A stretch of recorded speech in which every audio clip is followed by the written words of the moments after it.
제가 손녀 돌을 맞아서 휴가를 내서 한 주간 런던에 다녀왔습니다. 돌잡이 때 뭘 잡았냐고 묻는 분들이 자주 계십니다. 돌잡이 때 돈을 잡았습니다. 부모들은 엄청 좋아하던데 저는 좀 아쉬운 마음이 들었습니다. 여러분, 제가 손녀 얘기하니까 적응이 잘 안 되시죠? 좀 이상하시죠? 저도 옛날에는 왜 이렇게 사람들이 손자, 손녀 얘기를 많이 하나 잘 몰랐습니다. 사진도 보여드릴까 하다 그러면 여러분들이 100불씩 줘야 될 것 같아서 제가 절제를 했습니다. 바빴던 사역을 며칠 좀 쉬면서 손녀와 며칠 시간을 보내니까 참 행복이 따로 없었습니다. 오늘은 제가 행복에 대한 설교를 좀 하려고 합니다. 소크라테스는 인생의 목적은 행복이다, 그런 말을 했죠. 어떤지 못 어떤지 간에 인간은 행복을 찾아 헤매고 있는 존재다, 그렇게 말하면서 세 가지 행복을 그런 말합니다. 하나는 생리적인 행복, 배고플 때 먹고 목마를 때 마시고 졸릴 때 자고 뭐 그런 것이죠. 두 번째는 생각에서 얻어지는 철학적인 행복을 말합니다. 역시 인간은 생각하는 데서부터 인간답다고 말할 수 있으니까요. 그래서 이 철학적인 욕구, 이성적인 욕구를 충족해 나갈 때 모르는 것을 깨닫게 되고 사랑하는 사람도 생각하게 되고 그런 행복이 있습니다. 세 번째는 신학적인 행복을 말합니다. 이것은 하나님과 나와의 관계 속에서 영혼이 깨끗해지면서 하나님의 말씀이 내 마음에 들어오고 또 하나님과 나와의 교제가 이루어지면서 경험하게 되는 그러한 행복. 여러분, 이런 행복을 아십니까? 알고 계시죠? 잘 모르세요? 이런 신학적인 행복을 말할 수가 있어요.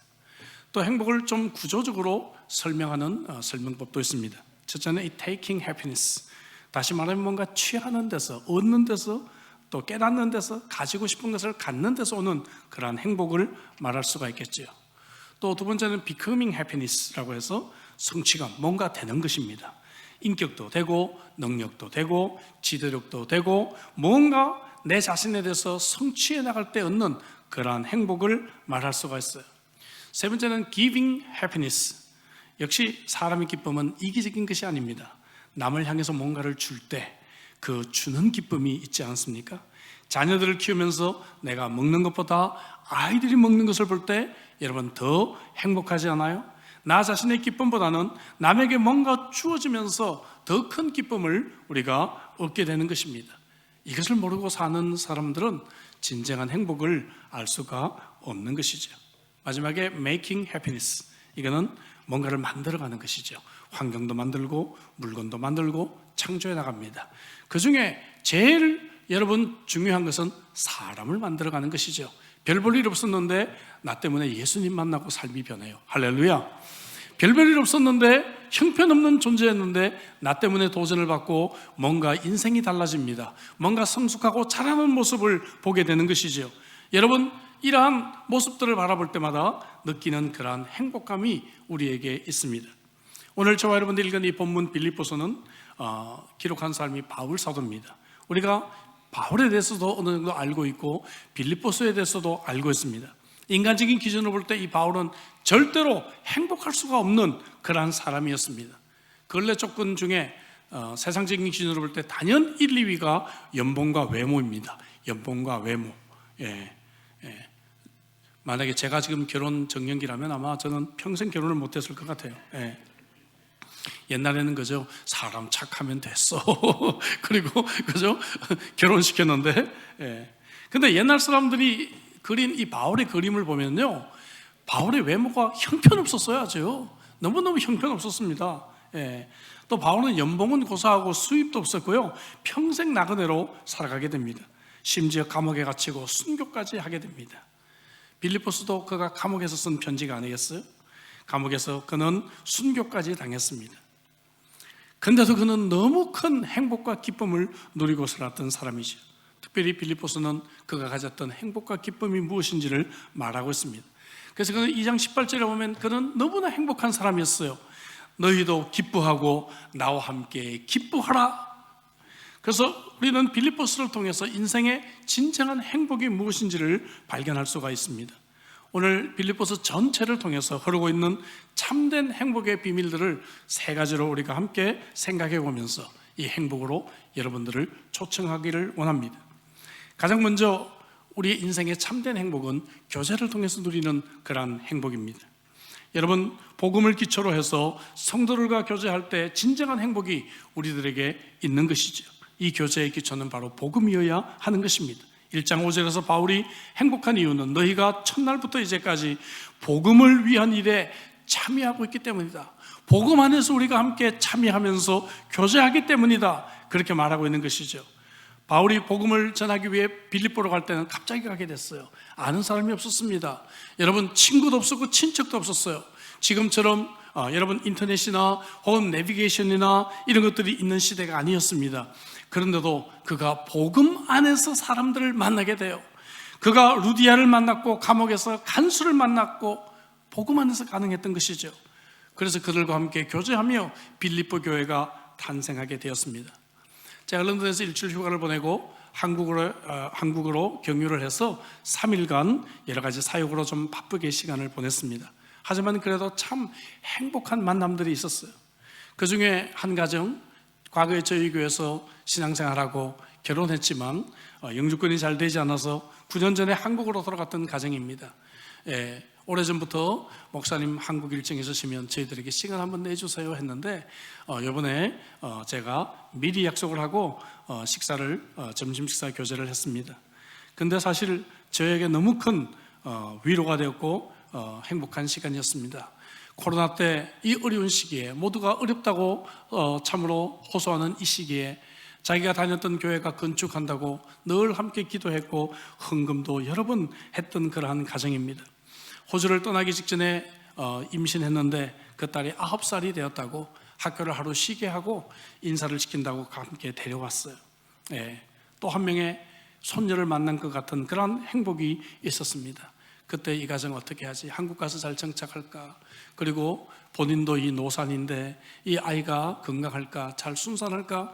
여러 가지 기도 제목을 안고 한국으로 돌아갔는데 이렇게 한국에서 잘 정착하고 신앙생활 잘하고 건강한 가정으로 사는 모습을 보니까 그렇게 기쁘고 그렇게 즐거울 수가 없었습니다.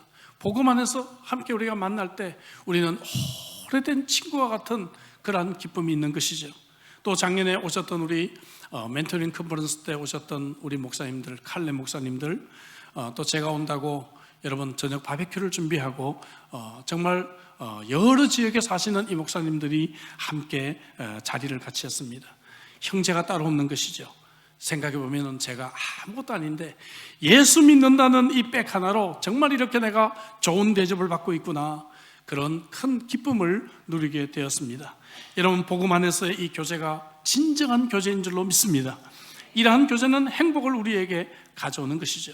가끔 어떤 교회들 보면 특히 이민교회가 교우들이 복음을 떠나서 교제하다가 상처받고 어려움이 생기는 것들을 보게 됩니다. 교우들끼리 계를 하다가 싸워서 서로 교회를 떠나기도 하고요.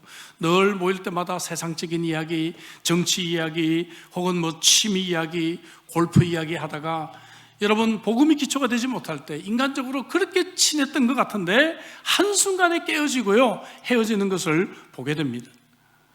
교우들이 모일 때마다 여러분 말씀이 있어야 됩니다. 아멘이시죠? 큐티가 나눠줘야 됩니다. 기도 제목이 나눠줘야 돼요. 그리스도 중심이 되어야 합니다. 복음으로 교제하시기를 주 이름으로 축복합니다. 이러한 복음의 교제 가운데 나누는 음식, 또 교제, 이런 것들은 큰 기쁨과 즐거움이 있는 것이죠. 여러분, 그래서 소그룹이 그렇게 중요한 것입니다. 소그룹을 다시 활성화하기 위해 우리가 애를 쓰고 있는 것이죠. 가을 운동회를 왜 합니까? 시니어 감사잔치를 왜 합니까? 우리가 이렇게 좀 더 가까이 만나고 좀 더 가까이 교제의 장을 열기 위해서 하는 것이죠. 여러분 모두 오시기 바랍니다. 복음 안에서 이러한 행복한 교제를 누리시기를 주 이름으로 축복합니다. 그러나 우리는 항상 이 건강한 교제를 원하지만 사람들이 모인 곳에는 언제나 인간관계의 갈등을 피할 수가 없습니다. 빌립보 교회도 예외가 아니었습니다. 그래서 참된 교제 행복을 누리기 위해서 몇 가지가 필요합니다. 먼저 4장 2절에 보니까 내가 유오디아를 권하고 순두개를 권하노니 주 안에서 같은 마음을 품으라. 알다시피 이 두 사람은 빌립보 교회 여자 성도들이었습니다. 이들에게 어떤 인간적인 갈등이 있었던 것 같아요. 그래서 주 안에서 한 마음을 품으라. 우리가 참된 교제가 되기 위해서는 마음이 나뉘어지지 않고 일치되는 것이 얼마나 중요합니까? 우리가 흔히 교회에서 인간관계 갈등을 겪다 보면 그 사람 꼴 보기 싫어서 교회 옮겨야 되겠어 생각합니다. 그죠? 근데 여러분 기억하셔야 할 것이 있습니다. 여러분 그 사람을 천국 가서도 만나게 된다는 거예요. 이거 어떡합니까? 네? 그 꼴 보기 싫어서 교회는 옮길 수 있는데 여러분 그렇다고 여러분 지옥 가시겠습니까 여러분? 그러니까 여러분 지금부터 그죠? 여러분 용서하고 화해하는 법을 배우라 그 말이죠. 부부싸움 했다고 이혼하시겠습니까 여러분? 지금부터 마음을 바꾸라는 것이죠. 여기서부터 갈등을 극복하고 사이좋게 지내는 연습을 하자는 것입니다. 여러분 우리가 기질이 다르고 생각이 다를 수가 있어요. 그럼에도 불구하고 우리가 연합을 위해서 서로 노력할 때 우리의 다른 점은 우리 공동체를 더욱 성숙하고 더욱 강하게 해줄 것입니다. 오늘 본문 2장에 특별히 우리가 어떻게 이 일치됨의 교제를 할 수 있는지 설명을 합니다. 이 부분을 그래서 본문으로 읽었어요. 2장 2절부터 3절을 보니까 같이 한번 읽어볼까요? 큰 소리로 다 같이. 마음을 같이하여 같은 사랑을 가지고 뜻을 합하여 한 마음을 품어 아무 일에든지 다툼이나 허용으로 하지 말고 오직 겸손한 마음으로 각각 자기보다 남을 낮게 여기고, 그리고 2장 5절에 이것이 바로 예수 그리스도의 마음이다 그렇게 말합니다. 우리가 예수님의 마음을 품는다면 일치를 경험할 수가 있겠죠. 옆에 있는 분에게 한번 인사할까요? 예수님의 마음을 품으십시오. 예수님의 마음을 품어야 합니다. 그 다음에 예수님의 마음이 뭔가? 가장 강조되는 것은 겸손입니다. 겸손. 하나님이신 예수님이 자신을 낮추시고 인간이 되고 종이 되어서 이 땅에 오셨다면 우리도 겸손을 배워야 한다는 것이죠. 실제로 인간관계의 가장 큰 갈등은 교만이에요. 내가 아직 내려지지 않았기 때문에 갈등이 생기는 것이죠. 그래서 우리 가운데 예수님의 마음과 같은 겸손이 있을 때 진정한 교제가 이루어지게 된다는 것입니다. 2장 7절 이하에 보니까 바울사도는 성육신을 통해서 겸손을 네 가지 단계로 설명합니다. 7절 볼까요? 자기를 비워, 자기를 비워. 에케노센, 영어로는 empty, 텅 비웠다는 것입니다. 마음을 다 비웠습니다. 자신을 비웠습니다. 내 능력을 비웠습니다. 내 지식을 비워버렸습니다. 능력이 있지만 없는 것처럼 되었습니다. 지식을 비웠어요. 알지만 모르는 것처럼 되었습니다. 저 사람의 의도까지 다 알지만 그저 모르는 것처럼 쏘가주기도 하는 것입니다. 과거에 나에게 못되게 한 것 다 잊어버린 것이죠. 잊어버린 것이에요. empty. 두 번째는 사람들과 같이 되었고 becoming, 되었다. 이 표현이 자주 나오죠. 되었다. 기다리기만 하는 것이 아닙니다. 사랑은 기다린다고 되는 것이 아니죠. 사랑은 찾아가는 것입니다. 찾아가기만 하는 것이 아닙니다. 사랑은 자신을 주시는 것입니다. 주기만 하는 것이 아닙니다. 그와 같이 되는 것이 바로 진정한 사랑입니다. 유럽의 어느 도시에서 오래전에 유명한 콘서트가 열리고 있었습니다. 콘서트가 절정에 달했을 때 지휘자가 온 정열을 다해서 지휘를 하고 있었고 오케스트라 단원들도 혼신을 다해서 곡에 도취되어 연주를 하고 있었습니다. 청중들도 흠뻑 젖어 연주에 취해 있었습니다. 근데 바로 이 순간 너무 열정적으로 지휘하다 보니까 이 가난한 지휘자의 예복이 찢어져 버렸어요. 소매가 찢어져 펄렁펄렁하게 떨어져 나갔습니다. 한쪽 소매가 떨어져 나갔는데도 지휘를 해요. 그러다 중간에 이제 쉴 때 아예 그냥 이 윗옷을 벗고 지휘자가 나와서 지휘를 하니까 객석이 술렁이기 시작했습니다. 그 당시는 굉장히 예절이 엄격하던 시대였습니다. 아니 지휘자가 어떻게 셔츠 바람으로 지휘를 할 수 있단 말이냐? 술렁술렁 하기 시작했어요. 그래서 맨 앞에 앉아있었던 높은 신분의 귀족 하나가 일어나더니 자기도 웃옷을 벗어버렸습니다. 그러니까 옆에 있던 사람들이 눈치를 보다가 뒤에 있는 사람이 눈치를 보다가 한 명 한 명 윗옷을 다 벗고 모두가 셔츠바람으로 이 연주를 함께 동참하게 되었습니다. 여러분 이 연주는 음악도 음악이었지만 여러분 이 일로 인해서 최고의 감동을 주는 음악회가 되었던 것입니다. 지휘자의 옷이 찢어졌다고 여러분 비판하시겠습니까?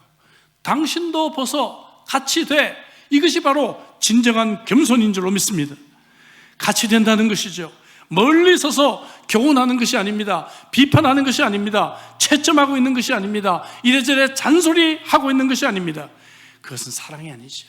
그것은 겸손이 아닙니다. 같이 되는 것입니다. 세 번째로 8절에 보니까 죽기까지 복종했다. 히페코스, 이 말은 노예적인 복종을 의미해요. 이해가 안 되지만 따라가는 것입니다. 납득이 돼서 가는 게 아니에요. 그러나 사랑과 믿음으로 순종하면 이것이 바로 복종이다 하는 것이죠. 주님께서 십자가를 지실 때 내 뜻대로 하지 마옵시고 아버지의 뜻대로 하옵소서라고 하면서 하나님 앞에 복종합니다. 성경을, 이 복종을 다른 표현으로 위입니다, 커미트먼트다, 그렇게 표현도 했습니다. 아버지에게 커미트먼트합니다. 남편과 아내에게 서로서로 순종하고 커미트먼트하는 것이죠. 왜냐하면 하나님께서 이들을 허락하신 이유가 있다는 것을 내가 믿기 때문입니다. 하나님께 위임하는 것입니다. 그 다음부터 이루어지는 모든 현실, 바로 그대로 하나님의 뜻대로 받아들이는 것, 이것이 바로 진정한 겸손인 줄로 믿습니다. 마지막 네 번째 구절에 보니까 하나님이 그를 지극히 높여, 휘페로쿠센, 하일리 엑솔테이드. 여러분, 겸손한 자에게 하나님께서 은혜를 주십니다. 예수님은 낮아지시고 낮아져서 종의 형체를 가지고 십자가에 죽기까지 복종했는데 하나님의 그를 다시 높여서 만왕의 왕이 되게 하셨다는 것이죠. 겸손할 때 하나님이 높여주시는 줄로 믿습니다. 반대로 스스로 높이는 자를 하나님께서 낮추시겠다고 하셨습니다. 오늘날 모든 인간관계는 겸손이 없기 때문에 문제가 있는 것이죠. 그래서 너희 안에 이 마음을 품으라, 곧 예수 그리스도의 마음이니. 오늘 예배를 드리는 사랑하는 형제자매님들, 예수님의 이 겸손한 마음을 품으시기를 주 이름으로 축복합니다. 겸손한 사람에게 가장 나타나는 덕목은 관용입니다. 관용. 4장 5절을 보니까 너희 관용을 모든 사람에게 알게 하라. 관용이라는 말은 cover up, 덮어준다 그 말이에요. 덮어준다. 다른 사람의 잘못을 덮어주는 것이죠. 다른 사람의 잘못을 용서해 주는 것입니다. 그럴 때 모든 사람이 당신이 하나님의 자녀라는 것을 알게 된다. 세상 모든 사람들이 잘못을 보고 지적하고 욕할 때 당신이 그 잘못을 덮어준다면, 아, 저 사람은 예수 믿는 사람이구나 알게 될 것이다. 성경이 그렇게 말하고 있는 것이죠. 그리고 우리가 이렇게 관용해야 될 이유가 주께서 가까우시니라. 이 말은 뭐예요? 우리 곧 주님 만나게 된다는 거예요. 여러분, 주님 만나면 심판대 앞에 서잖아요. 심판대 앞에 섰을 때 주님에게 정말 하고 싶은 말이 뭐겠어요? 주님, 저 좀 불쌍히 여겨주시면 안 될까요? 그 얘기 아니겠습니까? 예? 주님, 저 좀 불쌍히 여겨주시고 저 좀 잘못한 거 그런 건 좀 눈 감아주시고 잘한 것만 좀 기억해 주세요. 우리가 주님 만날 때 그 마음 아니겠어요? 주께서 가까우시니라. 그러니까 이 땅에서 우리가 다른 사람들의 이 잘못을 덮어주면서 관용하면서 그렇게 살자는 것입니다. 그래야 우리가 행복하게 살 수 있는 것이죠. 복음 안에서 예수님의 마음을 품어야 아름다운 교제가 이루어지고 그때 우리는 진정한 행복을 경험하게 됩니다. 오늘 예배드리는 사랑하는 형제자매 여러분, 여러분들에게 이런 참된 교제의 행복이 넘치시기를 주의 이름으로 축복합니다. 참된 행복은 두 번째, 주님을 닮아가는 성화에 있습니다. 여러분, 주님을 닮아갈 때 기쁨이 있습니까? 내가 조금 주님 닮았구나. 옛날에는 참 이게 성깔이 아직 죽지 않아가지고요, 그죠? 예, 그냥 못 참고 그냥 나도 그냥 똑같이 한마디 해주고 했는데, 이제 내가 좀 참을 수도 있고 뭐 다 그렇지 뭐 하고 좀 보고 넘기기도 하고 이러면서 주님을 조금 닮아가는 모습들을 보면서 여러분 기쁨과 행복이 있지 않습니까? 근데 이 성화의 방편은 무엇보다도 하나님의 사람들과 주님의 교회를 섬기면서 복음을 위해 사역하는 것을 통해서 이루어집니다. 2장 17절에 보니까 만일 너희 믿음의 제물과 섬김 위에 내가 나를 전제로 드릴지라도 나는 기뻐하겠다. 바울은 뭔가 하면 내가 너희를 섬기기 위해서 나를 제물로 드릴지라도 나는 기뻐할 거야, 이렇게 말하는 것이죠. 이처럼 섬김에 기쁨이 있는 것입니다. 여러분 그렇잖아요. 이 갓난아기 손녀 여러분 다 섬김의 손길이에요. 예? 기저귀 갈아주고 밥 먹여주고, 그죠? 뭡니까? 어디 외출 나가면 안아주고 다 섬김인데도 섬김을 통해서 우리는 더 큰 기쁨을 누리게 된다는 것입니다. 2장 마지막 부분에는 섬김과 사역의 모델이 되는 에바브로디도라는 사람을 소개하고 있어요. 이 사람은 빌립보 교회 헌금을 가지고 감옥에 있는 바울을 면회와서 이 헌금을 전달했던 사람입니다. 그는 병든 몸인데도 불구하고 교우들을 생각하고 알리지 않고 죽기까지 사역에 충성합니다. 그래서 여러분 바울 사도가 큰 위로와 또한 격려를 받아요. 이런 섬김을 통해서, 사역을 통해서, 에바브로디도 자신도 행복했고, 섬김을 받았던 바울 사도도 행복했고, 빌립보 교회 성도들도 행복했습니다. 여러분, 섬기지 않으면, 또 교회 여러 사역에 여러분께서 함께 동참하지 않으면 기쁨이 없어요. 행복이 없습니다. 여러분, 사역을 멈추면 좀 행복할 것 같죠? 천만에요. 여러분, 멈추는 사람들에게는 행복이 없어요. 열심히 섬기고 열심히 사역하는 사람들이 제일 건강하고 제일 행복한 사람인 줄로 믿습니다. 인생도 그렇고 가정도 그렇고 신앙생활도 마찬가지입니다. 섬기면서 사역하면서 우리는 행복을 깨닫게 됩니다. 사역하다 보니까 목사님이 이래서 힘드시는구나, 사역하다 보니까 장로님들의 짐이 무겁구나 알게 되잖아요. 그러면서 우리는 동시에 주님의 마음도 알게 됩니다. 그러면서 주님이 이걸 원하시겠구나, 주님의 마음이 이런 것이겠구나, 주님의 마음을 생각하고 주님을 닮아가게 되는 것입니다. 이러한 주님을 닮아가는 성숙의 성화의 행복이 여러분들에게 있기를 주의 이름으로 축복합니다. 그리고 빌립보서 3장에서는 이 성화의 과정을 세 단어로, 시제별로 과거, 현재, 미래로 설명합니다. 과거는 여긴다. 또 현재는 쫓아간다. 그리고 미래는 바란다. 자, 이 부분에서 설교를 한 적이 있습니다. 간단하게 우리가 생각해 보려고 합니다. 그래서 바울은 자신이 하나님이 원하시는 사람이 되기 위해서 과거의 일에 더 이상 시간과 에너지를 뺏기지 않겠다. 과거는 이미 지나갔다는 것이죠. 뒤에 있는 것은 잊어버리고, 이 표현은 운동선수에게 적용했던 표현이에요. 앞에서 열심히 선두에 달려가고 있는 이 운동선수는 뒤를 돌아보지 않는다는 것입니다. 여러분, 쇼트트랙 같은 거 보셨잖아요. 잠깐 뒤돌아보다가 추월당해서 1등을 놓치는 선수들을 가끔 보게 됩니다. 그래서 뒤를 돌아보지 않고 전 힘을 다해서 앞으로만 나가겠다는 것이죠. 여러분, 그래서 우리는 이 뒤를 돌아보지 않아야 합니다. 예수 믿는 사람은 좀 건망증이 있으면 좋겠다, 그런 생각이 들어요. 여러분, 이유를 아시죠? 과거에 좀 내가 나빴던 습관 좀 잊어버리고, 다른 사람이 나에게 좀 잘못한 거 그거 좀 잊어버리고, 제발, 그죠? 예, 잊어버리고 좀 우리가 이런 건망증이 있으면 좋겠다 생각을 합니다. 과거가 더 이상 내게 영향을 주지 못하게 하라.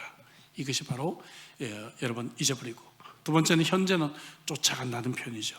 앞을 향해 나간다는 것이죠. 이 말은 원어적으로 사냥개가, 이 굶주린 사냥개가 먹이를 향해서 힘껏 질주하는 그러한 표현입니다. 당시 올림픽 경주에서 인기가 있었던 마차 경주를 연상하게 합니다. 마차를 경주하는 사람들이요, 일어서 가지고 채찍을 잡고 몸을 숙이고 최선을 다해서 힘을 다해서 채찍을 때리면서 경주하고 있는 그런 모습이 바로 쫓아간다는 것이죠. 목적지만을 위해서 에너지를 집중한다는 것입니다. 바울은 그래서 이 표현을 내가 그리스도에게 사로잡혔다, 그런 표현을 썼어요. 그리스도에게 사로잡혔다.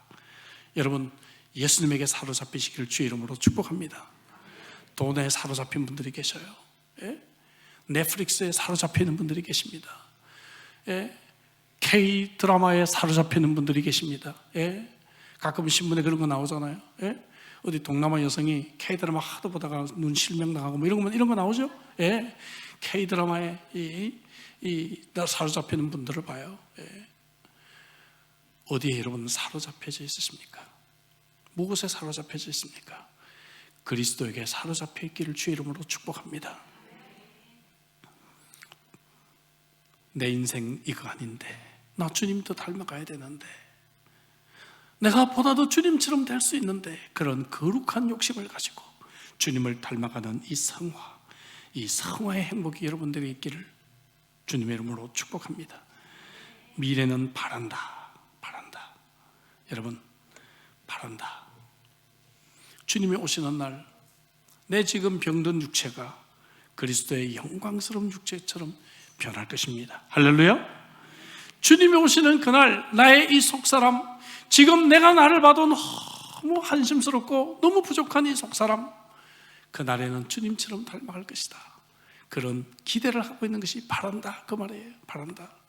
여러분들이 그런 소망이 있으십니까? 주님 만날 그날에 대한 기쁨이 있기를 바랍니다. 그렇다고 내가 아무것도 안 하고 막연히 기다린다는 의미가 아니에요. 올림픽을 기다리는 선수들을 쫙 최선을 다해서 준비하며 기다립니다.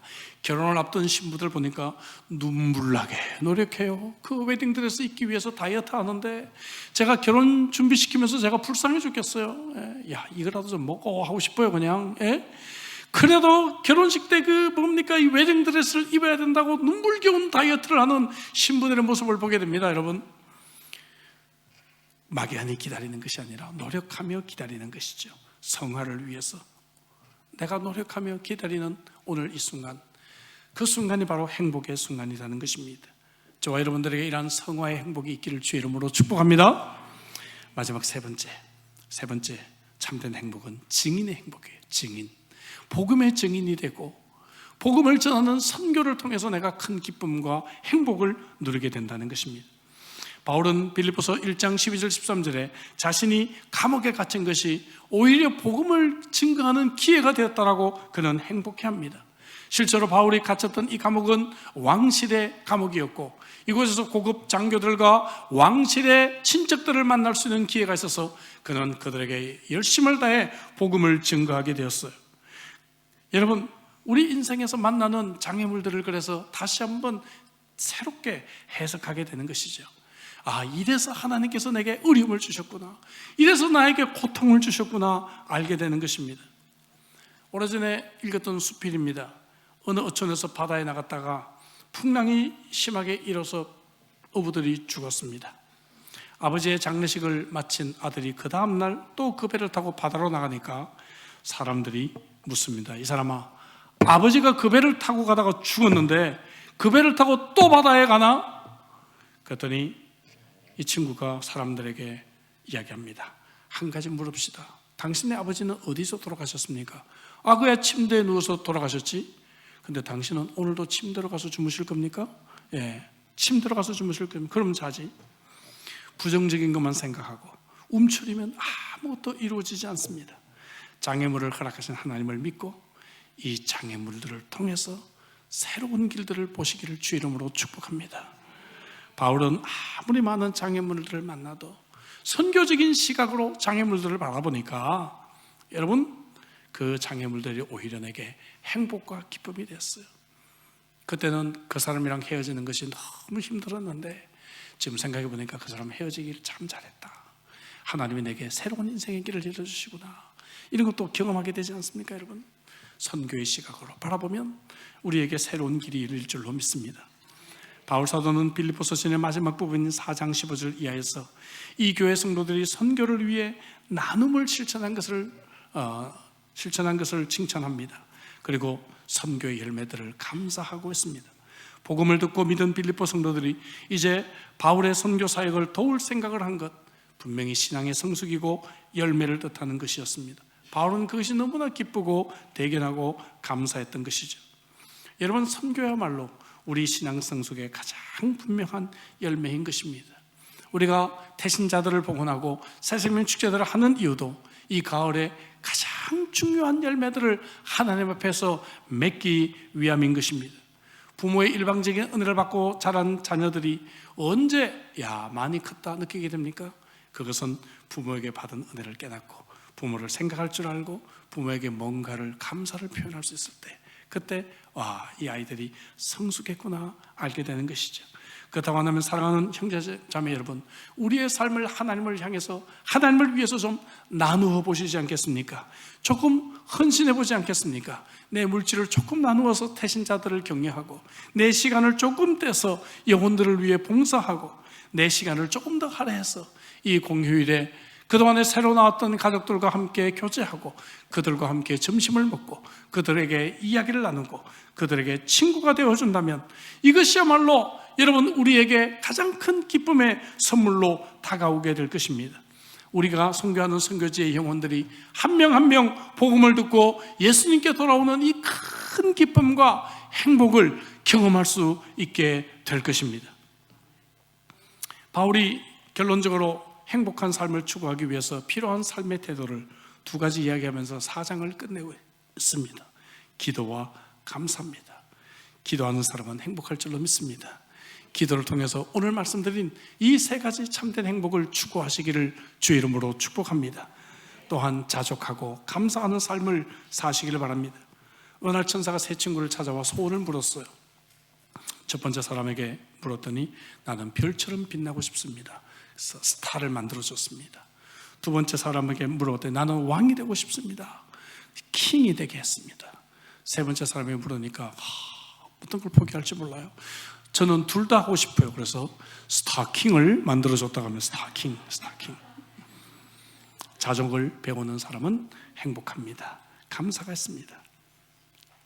이번에 런던을 방문하면서 2012년에 있었던 런던 올림픽이 생각이 났습니다. 런던 올림픽 개막식 마지막 장면, 그 부분에 에밀리 샌더가 나와서 Abide Me라고 하는 찬양을 불렀어요. 이 찬양은 원래 1927년 영국 축구 FA컵 결승 때부터 매년 결승전마다 이 찬송을 불러요. 아마 영국 사람들이 영국 국가다음으로 즐겨 부르는 그러한 찬송이라고 생각합니다. 여러분 어떤 찬송인지 아세요? 오늘 우리가 불렀던 찬송입니다. 481장 찬송이에요. 이 찬송은 미래의 소망을 담은 그러한 찬송이지만 그럼에도 불구하고 동시에 바로 그것이야말로 가장 행복한 삶이 아닐 것인가, 그렇게 우리들에게 참으로 메시지를 주고 있는 그러한 찬양입니다. 여러분 이 찬양을 함께 부르고 우리 기도하도록 하겠습니다. 같이 다시 한번 불러보겠습니다.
아직도 여행을 떠나고 계십니까?